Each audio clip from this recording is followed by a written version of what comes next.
Hello বন্ধুরা, সবাই কেমন আছো? রনিতার পৃথিবী ব্লগে সবাইকে স্বাগত। আজকে বিয়ে বাড়ির ব্লগ দেব। মানে শীতের শুরুতে প্রথম নিমন্ত্রিত বিয়ে বাড়ি, তো সেটাই যাব সবাই। আমাদের পাড়াতেই, আমাদের পাশেই বাড়ি। তো দেখি কতটা সেখানে গিয়ে কিভাবে কি করি আপনাদের সাথে শেয়ার করব। আর বিয়ে বাড়িতে দেওয়ার জন্য এই শাড়িটা নিয়েছি। এটা হয়তো মানে হালকা লাগছে, কিন্তু বেশ ডিপ কালার, একটা সবুজের শেড।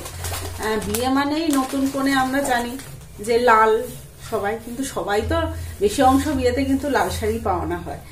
আর মানে এক কালার কত পড়বে, সেই জন্য আমি একটু অন্য ধরনের নিয়েছি। এর কাজটাও সুন্দর, পুরো বডি কাজ করা। তো নেব। আর বিয়ে বাড়িতে কি পরে যাব না পরে যাব সব সেগুলো একটুখানি রেডি হয়ে নিই। এই আজকে শুক্রবার,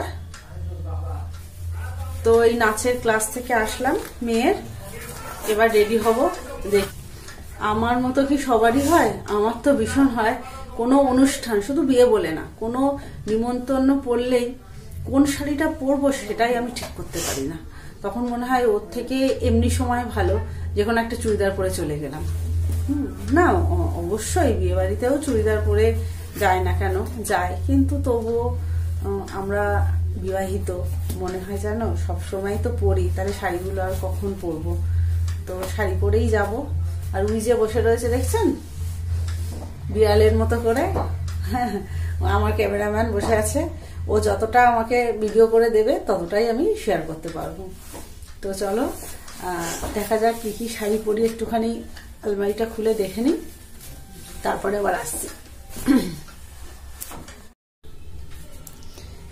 এই শাড়িটা পরবো, আর এর সাথে এই যে পাল মুক্তোর জুয়েলারি, আর এই ছোট্ট ছোট্ট দুটো কানের। আজকে আর গোল্ডের জুয়েলারি পরতে ভালো লাগলো না, একটু অন্যরকম থাক। সবসময় তো গোল্ডেন, বিয়ে বাড়ি মানেই তো গোল্ডেন পরা হয়।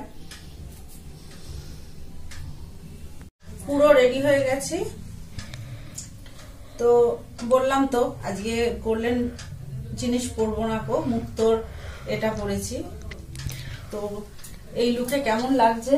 আর যতই বিয়ে বাড়ি হোক, বাইরে ঠান্ডা, এই স্টোলটা নেব, মানে পুরোটা গায়ে না দিই।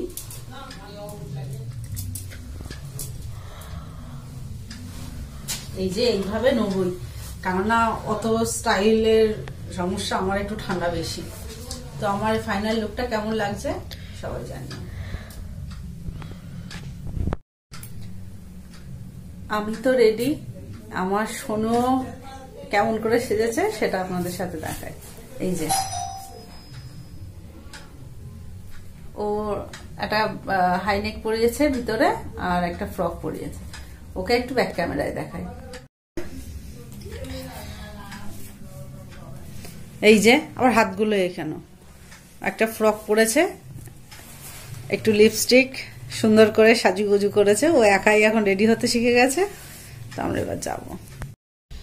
বিয়ে বাড়ি চলে এসেছি, গিফট দিয়ে চিকেন পকোড়া আর ফুচকার দিকে চলে এসেছি। এই যে সবাই মিলে একটুখানি নিয়ে নিলাম, আর কথা হচ্ছিল।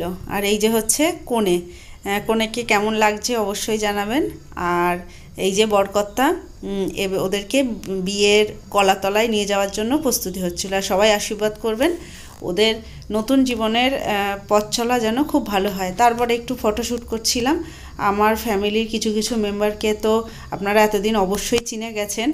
আর কলাতলার ওইখানটায় না ফটোশ্যুট করতে পারিনি, মালা বদলে এত ভিড় হয়েছিল, সবাই ফটো তুলছিল, ক্যামেরাম্যান। তো এই যে যেখানে বিয়ে পড়ায় সেইটাই একটুখানি ভিডিও করেছিলাম। তারপরে তো খাওয়া দাওয়ার পালা, মেনু কার্ডটাই শেয়ার করেছি, পুরো পাটে পাটে আর শেয়ার করিনি। তো সবাই মিলে একসাথেই খেতে বসে গেছি। তো খাওয়া দাওয়া হয়ে গেল, তারপরে তো আবার বাড়ি ফিরবো।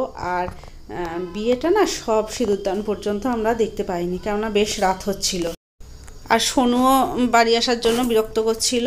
তো এই যে আমরা বাড়ি ফিরছি, সবাই বিয়ে বাড়ি যাওয়ার সময় ফটো তোলে, আর আমরা সেই সময় আসলে ভিড়ও ছিল গেটের সামনে বরযাত্রী আসতে বলে, আর আমরা আসার সময় বিয়েবাড়ির প্যান্ডেলটা আপনাদের সাথে শেয়ার করলাম। বিয়েবাড়ির ভিডিওটা কেমন লাগলো অবশ্যই জানিও। শুভরাত্রি।